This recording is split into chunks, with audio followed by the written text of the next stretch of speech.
speedy rollout of broadband in Dartmoor National Park? Yeah. It seems I've never been... Thank you. It seems I've never been so popular. Of course, I'm very happy to meet with her. It's a very serious point that we want every single part of this country to share in the digital future. We can only do that if we have the infrastructure everywhere in the country that we need. Samantha Niblett. I know that my right honourable friend shares the delight that many of us felt when it was announced researchers from UK-based AI company Google DeepMind are to share a Nobel Prize for their work on protein folding, a technology that will help shape economies of the future. As founder of Labour Women in Tech, I want this technological growth to be diverse. So I ask both the government what it's doing to ensure that the UK remains a global leader in this tech space, and what it's doing to ensure that my constituents in South Derbyshire trust that this is technology can and will benefit everyone. Can I thank my honourable friend for her question and for all the work that she does to encourage more women into tech. And it's great to know that the tech world isn't just full of tech bros, but there are quite a lot of tech sisters as well. We are committed to building upon UK's success as a global AI leader, and the upcoming AI action plan demonstrates this commitment to foster the trust and ensure safe development of AI models by introducing binding regulation on a handful of companies developing the most powerful AI systems, fostering trust in these technologies. We will also will continue to be... We are now moving to Prime Minister's questions. Dr. Danny Chambers. Number one, Mr. Speaker.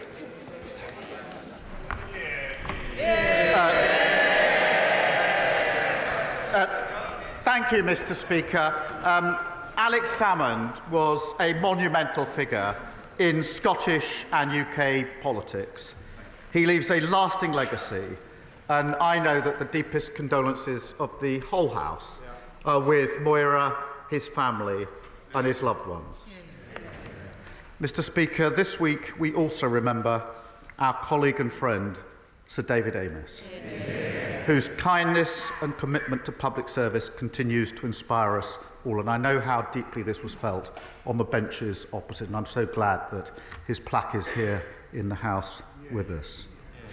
I also want to acknowledge the extraordinary life of Holocaust survivor Lily Ebbert, whose message of hope showed such courage.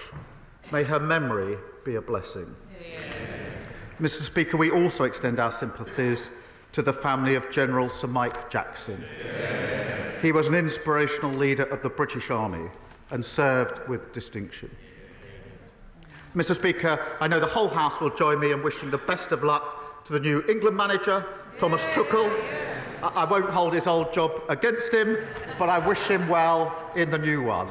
Mr. Speaker, this morning I had meetings with ministerial colleagues and others in addition to my duties in this House. I shall have further such meetings later today. Dr. Danny Chambers. Thank you, Mr. Speaker.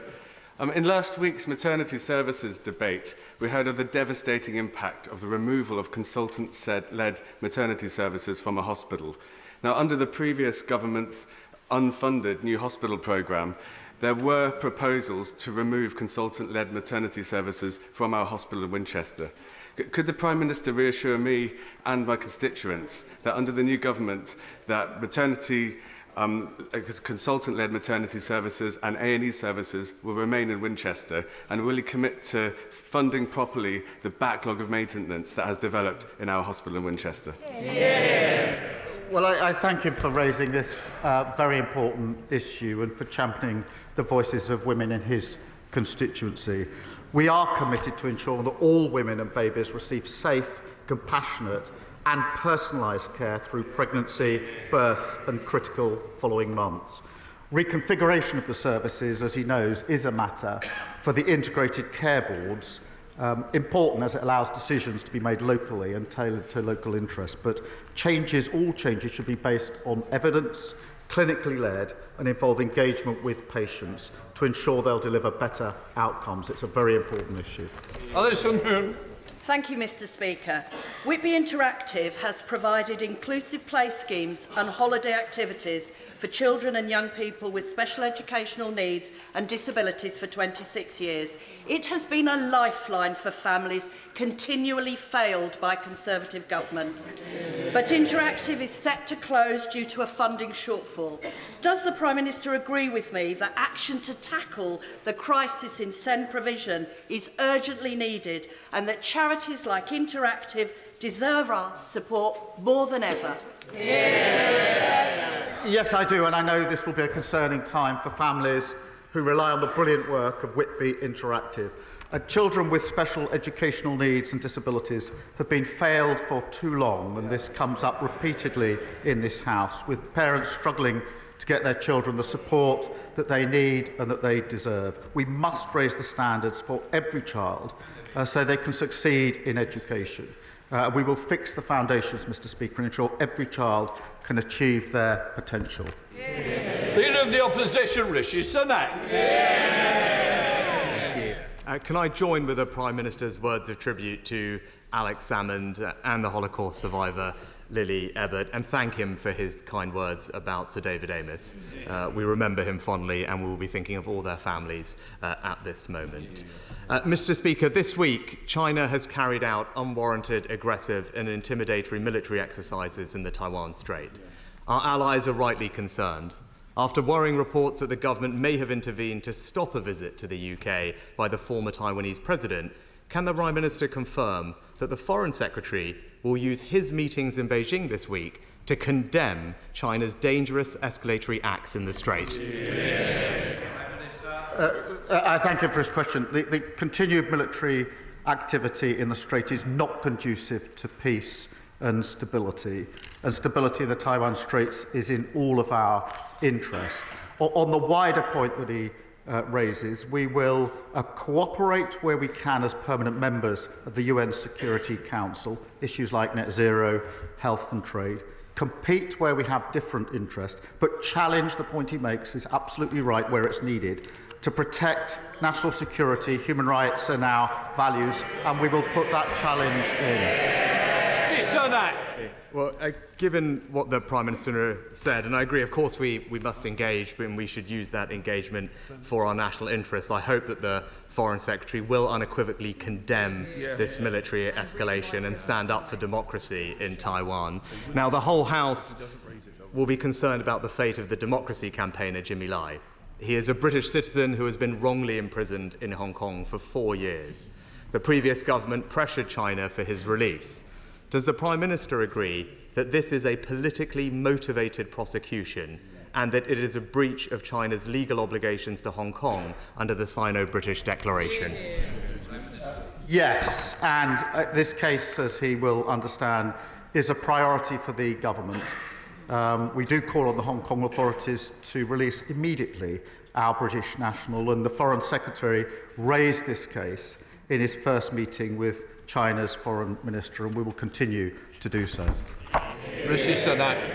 I thank the Prime Minister for that answer. Now, China, as he knows, has become a decisive enabler of Russia's war against Ukraine, supplying the vast majority now of Russia's imported military microelectronics and components, worsening the suffering of the Ukrainian people. So can the Prime Minister confirm that he is prepared to sanction any Chinese business or individual involved in aiding Russia's invasion of Ukraine, including secondary sanctions on financial institutions? Yes, and we've called for that in the past. We continue to do so, and I hope this is an issue where we can have unity across the House. Yes, I can assure the Prime Minister of his support. It is something that we began. The United States recently have expanded their sanctions, and I hope that the new government will continue to look at doing the same. Now, the last government also established a new system of registration and monitoring to protect the UK from interference from foreign states, including China, Russia and Iran. Called the Foreign Influence Registration Scheme, it was described as essential by MI5 in the fight to help keep Britain safe. But since the Prime Minister took office, he has halted its implementation. Why? That isn't correct.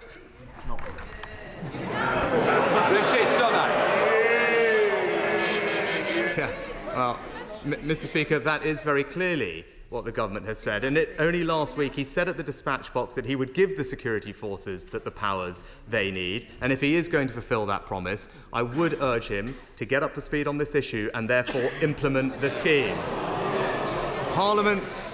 Furthermore, Parliament's Intelligence and Security Committee have warned that British universities are increasingly a rich feeding ground for China to exert political influence over us. That's why we passed the Freedom of Speech Act with new powers to help defend universities from this threat, but the new Education Secretary has since blocked it. So can the Prime Minister tell us how, without this tool, the government will prevent Chinese influence over our universities? I really don't think party political points on security and intelligence.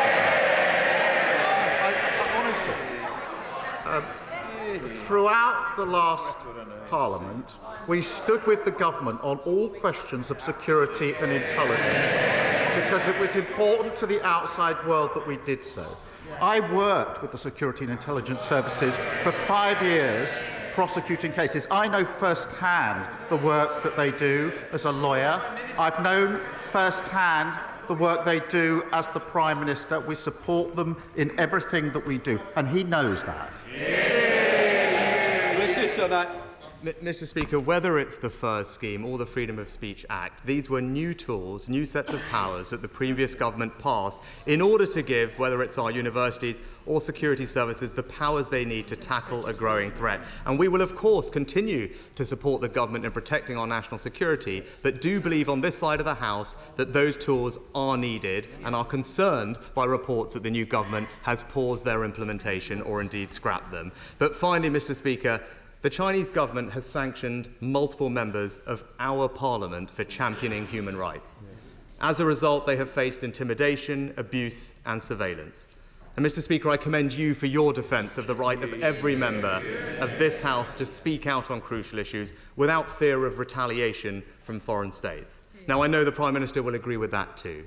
So this week, will the Foreign Secretary in his meetings not just raise the issue, but tell the Chinese government to lift those sanctions on our colleagues? Yes, and we speak with one voice. He speaks about the record of the last government. That record was 14 years of failure. 6 years austerity, 3 years of Brexit logjam, then Johnson Trust and the Leader of the Opposition, utter failure. And this government was elected to do things differently, to make fairer choices, but most importantly to give Britain its future back. So we will fix the foundations, we'll do it with a long-term plan to grow our economy, protect working people and rebuild our country. Jane Craft. Thank you, Mr. Speaker. 2 years ago, Thurrock Council was led into effective bankruptcy by the then Conservative administration, in no small part due to an investment of hundreds of millions of pounds into a solar farm scheme run by a con man. Given the Prime Minister's commitment to integrity in public life, will he support mine and my constituents' calls for a public inquiry so that those responsible can finally be held to account? I thank her for her question because years of underfunding have left councils facing huge budget pressures. They yawn, they don't know the impact it has on working people up and down the country. They rely on public services, and what's happened in Thurrock is shocking. We are committed to resetting the relationship and helping those under intervention to recover and to reform. 14 years is a long time to destroy local services, and it's clear it will take time to fix them. We will get councils back on their feet by providing multi-year funding settlements. But ultimately, we have to grow our economy, and I'm surprised the Prime Minister didn't welcome the £63 billion of investment that we were able to announce on Monday. Leader of the Liberal Democrats, Sir Ed Davey. Thank you, Mr. Speaker. Can I echo the tributes of the Prime Minister to Alex Salmond, to Sir David Amess and to Lily Ebbott? And can I welcome the news that ministers are going to review the carers allowance repayment scandal after campaigns by carers organisations, the Guardian newspaper and the Liberal Democrats, culminating in our motion on the order paper today. But will he agree with me that the evidence needed for the review is already long established and many of the decisions self-evident? So will he and his colleagues vote for our motion today so we can write off the overpayments, we can end the crazy cliff edge to the earnings limit now and have a fuller review for the support that carers deserve? I thank him for raising this. This is obviously a really important issue affecting a number of people.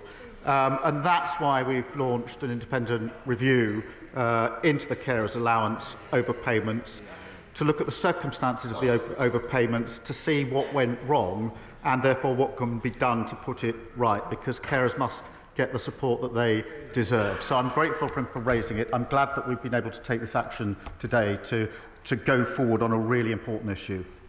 David. Can I thank the Prime Minister for that answer and ask him that ministers in the review will listen to the voices of carers throughout.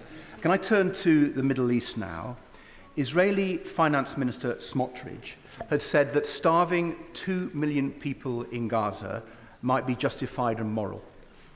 National Security Minister Ben-Gvir called settlers who killed a 19-year-old on the West Bank heroes. After my visit to Israel and Palestine last February, having witnessed the damage that these extremist ministers in the Netanyahu government are doing, I called on the last government to sanction them. The last government refused, but we now learn that the former Foreign Secretary was considering this. So will the Prime Minister now sanction Ministers Ben-Gvir and Smotrich? We are looking at that because they're obviously abhorrent comments, as he rightly says, along with other really concerning activity in the West Bank, but also across the region. The humanitarian situation in Gaza is dire. The death toll has surpassed 42,000, and access to basic services is becoming much harder. And Israel must take all possible steps to avoid civilian casualties, to allow aid into Gaza in much greater volume, and provide the UN and humanitarian partners the ability to operate effectively. Mr. Speaker, along with France, the UK will convene an urgent meeting of the UN Security Council to address this. Lyndon. Thank you, Mr. Speaker. It's been an honour to meet my constituent, Tom Morton, a young person in care who sat in the public gallery today and cares so deeply about politics and communities. Young people in care are at a disproportionate risk of criminal and cynical exploitation by drug barons through county lines. Will the Prime Minister tell Tom and the House what steps the government will take to prevent vulnerable children in care becoming involved in county line operations? Well, can I welcome Tom to this House? It's encouraging to see young people engaging in democracy. County lines is a real problem, and all of us will have experienced the effect and impact of that in our constituencies. And our County Lines programme focuses on preventing young people being exploited and lured into criminal gangs, which is far too common, and committed to introduce a new offence of child criminal exploitation, long overdue. We will also create a network of young future hubs, staffed with professional youth workers, mental health support workers and career advisors, to provide focused support for young people, helping them to fulfil their ambitions and preventing them being drawn into crime. Samuel Roberts. Iawn Lefarydd, and Plaid Cymru too would like to pay tribute to Alex Salmond and Sir David Amess. Mr. Speaker, 1 in 5 people in Wales is on an NHS waiting list. The Secretary of State for Wales says that a new cross-border NHS plan would bring down Welsh surgery waiting lists. But the First Minister of Wales, Labour, contradicts her. She denies it has anything to do with bringing down waiting lists. Are they making it up as they go along? The difference is this: we now have a Westminster government that wants to work with the Welsh government to deliver for the people of Wales. For 14 long years, the Welsh government was in a position where the then government was in conflict with them. So now we will work together, collaborate and ensure that together we deliver across Wales. Chris MacDonald. Thank you, Mr. Speaker.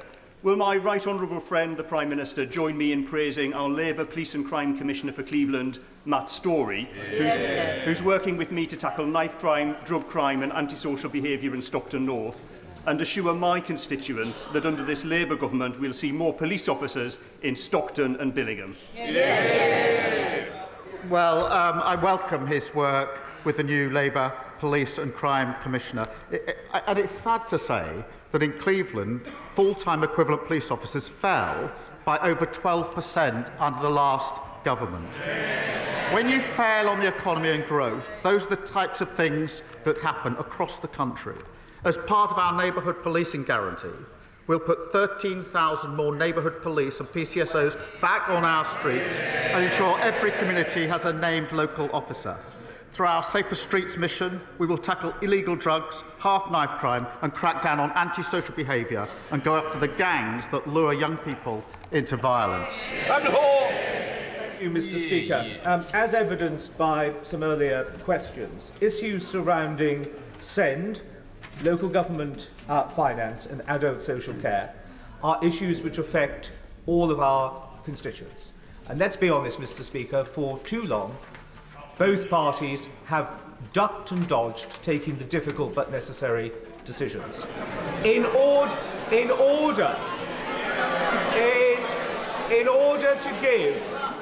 to give certainty to our constituents and confidence to those who provide those vital services, does the Prime Minister share my assessment that there is considerable merit in formal cross-party working on these issues, where we can share taking those difficult decisions in order to improve outcomes for our constituents?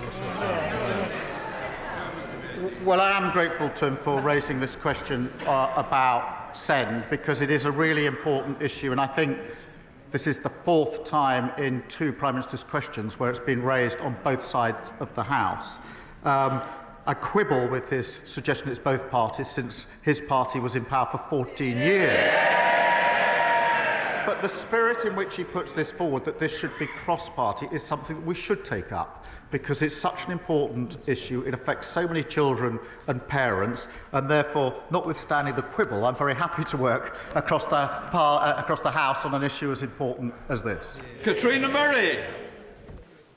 Thank you, Mr. Speaker. The Fairways Networking Group, a group of small businesses in my constituency of Cumbernauld and Kirkintilloch, all operate on tight margins. Can my right honourable friend help me reassure this group that not only do they have nothing to fear from the Employment Rights Bill, but they have plenty to gain as exemplar employers? Yes, the Employment Rights Bill is pro-worker and pro-growth, and proudly so. And I don't believe you can build a strong economy by having people in insecure work. The party opposite, they go against every protection for workers. They're against the minimum wage, they're against these new protections. But the vast majority of businesses, large and small, already know that investing in your human capital, treating people properly at work, is what produces growth. So here's the big political divide. They always oppose workers' rights. We will always champion them. Thank you, Mr. Speaker, and can I associate the Green Party with his tributes to Alex Salmond and Sir David Amess. 99.7% of new patients in the east of England are unable to find an NHS dentist, the worst affected area in the country. My constituents in Waveney Valley want urgent action. So when will the government begin the critical negotiations on dental contract reform so no one in the 21st century has to pull out their own teeth? And will it be by the end of this year? Well, he raises a really important issue, because dentistry was left in a shocking state by the last government. I was shocked to hear that for children's hospitals, the commonest cause for admission for 6 to 10-year-olds in our children's hospitals in this country is to have teeth taken out because of the failure of the last government. That is shocking on any analysis. We will put that right, we will take the necessary steps, and we'll work across the House to do this as quickly as possible. Dan Smith. Thank you, Mr. Speaker. Last night in this House, we took the first steps in abolishing the hereditary principle of privilege. I was was hosting the Let's End Poverty Coalition at a meeting upstairs, where we heard that often for many who experience poverty, that feels hereditary too. So will the Prime Minister meet with me and those with lived experience of poverty to find ways in which we can hear from those with that lived experience to break that cycle of poverty? Yeah. She makes a good point. The party opposite, they want to get rid of maternity pay, but keep hereditary peers.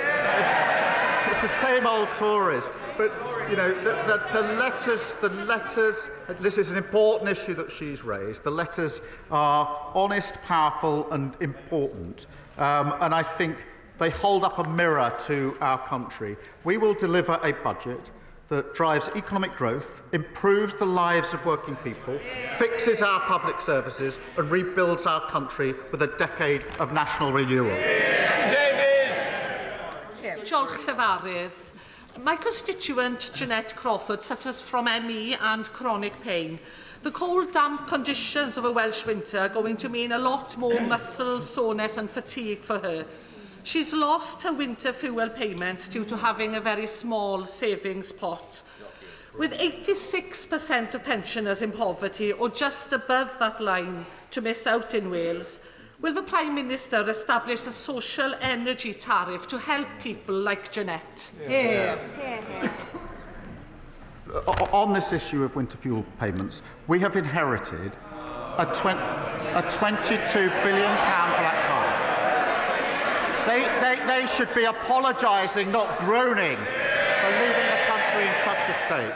We are committed to the triple lock. The point about pensions is really important, and that means that the triple lock means that the pension will increase again by £460 next year, which means that pensioners under Labour will be better off because we're going to stabilise the economy after that lot lost control of it.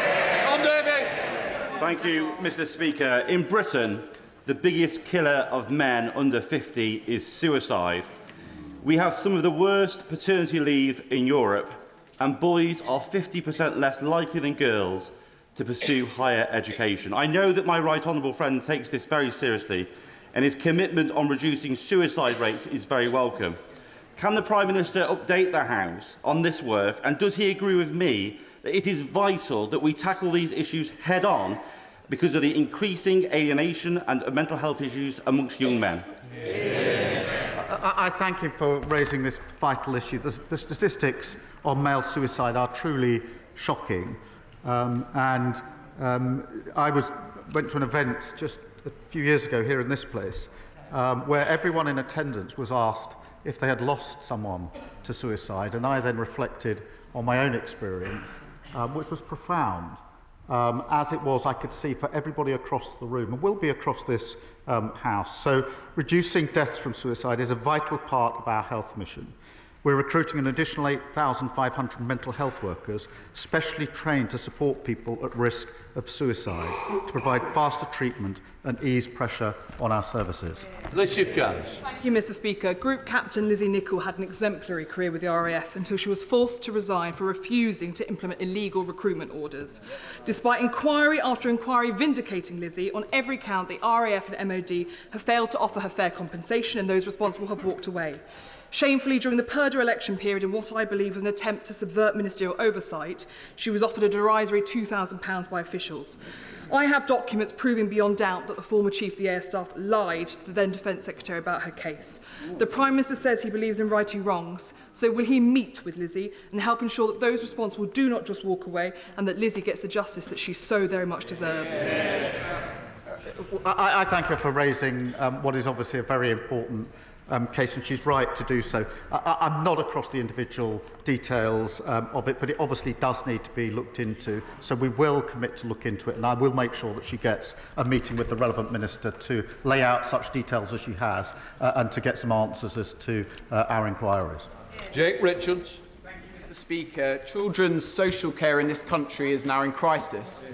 Vulnerable children are regularly placed hundreds of miles from home, often in unregulated and unsafe accommodation. Meanwhile, private companies are making record profits on the backs of struggling and desperate local authorities. Frankly, this is an issue, a national scandal, that doesn't get enough attention. Today, Mr. Speaker, I'll be presenting my private member's bill, which will offer modest reform in this area. But will the Prime Minister reassure me and thousands of families across the country that it is a priority of his government to fix the social care crisis and our family courts? Yeah. Well, I thank him for raising this issue and being a champion on it. He is absolutely right about the appalling inheritance. 1 in 4 children in absolute poverty. That's a terrible inheritance. And too many vulnerable children in unregulated accommodation. Through our Children's Wellbeing Bill, we will put children and their wellbeing at the heart of education and social care systems. We'll also provide a home for all young care leavers to ensure that they're not homeless and remove the barriers to opportunity so every child can thrive in safe and loving homes.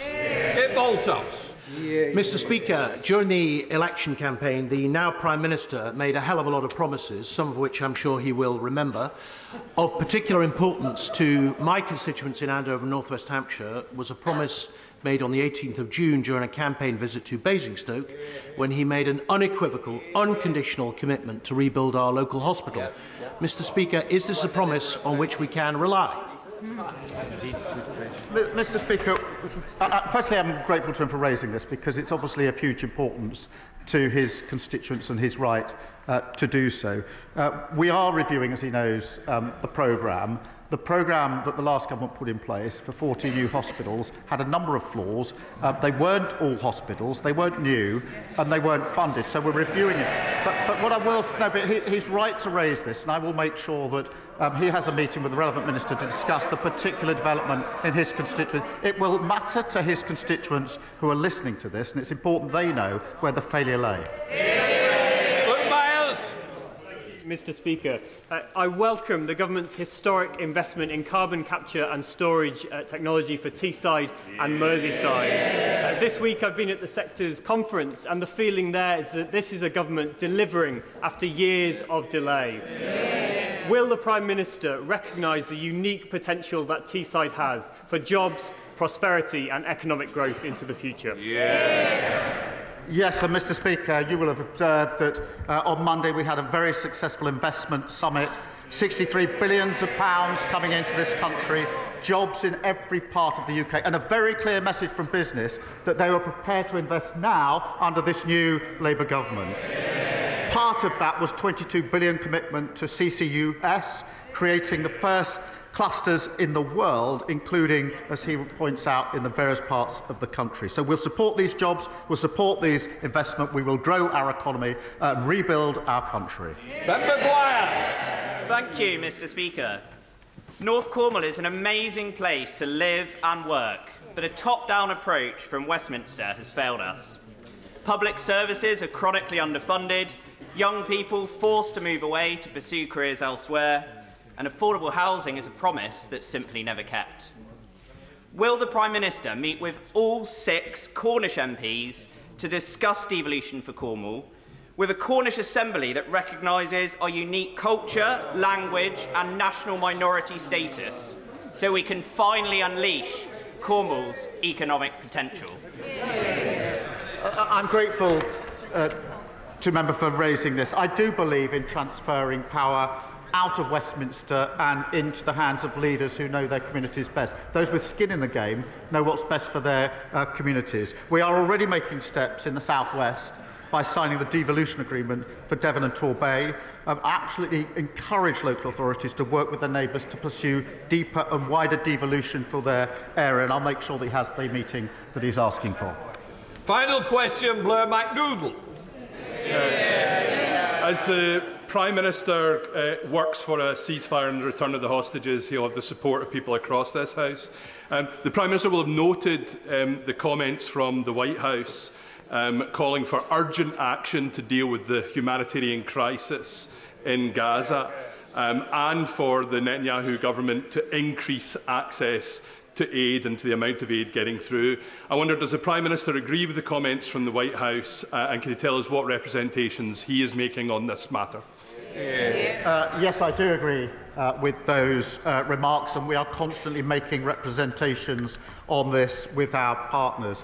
There is an urgent need, and has been now for a very long time, for more aid to get into Gaza. It's a desperate situation, and Israel must comply with its international humanitarian law obligations. And that is why we are convening a session of the the UN Security Council with others to address this issue.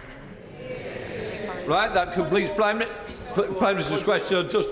I'll just let the front benches clear a bit.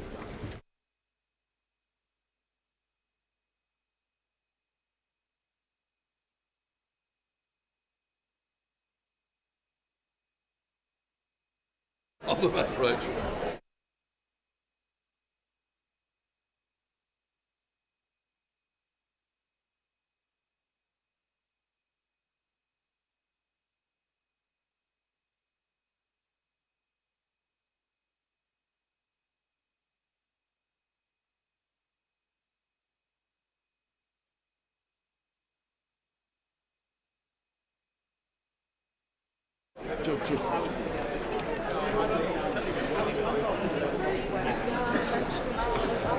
Right.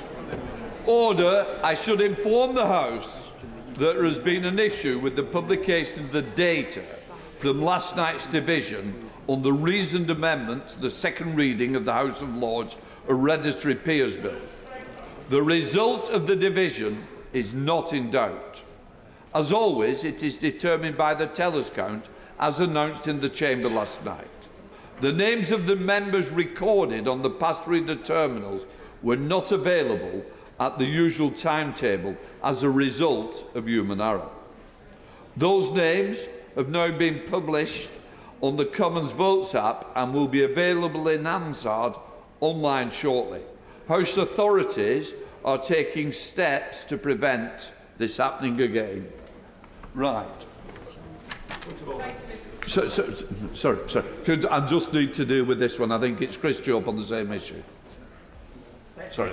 Speaker, I was going to raise this as a point of order, but my concern is that for the first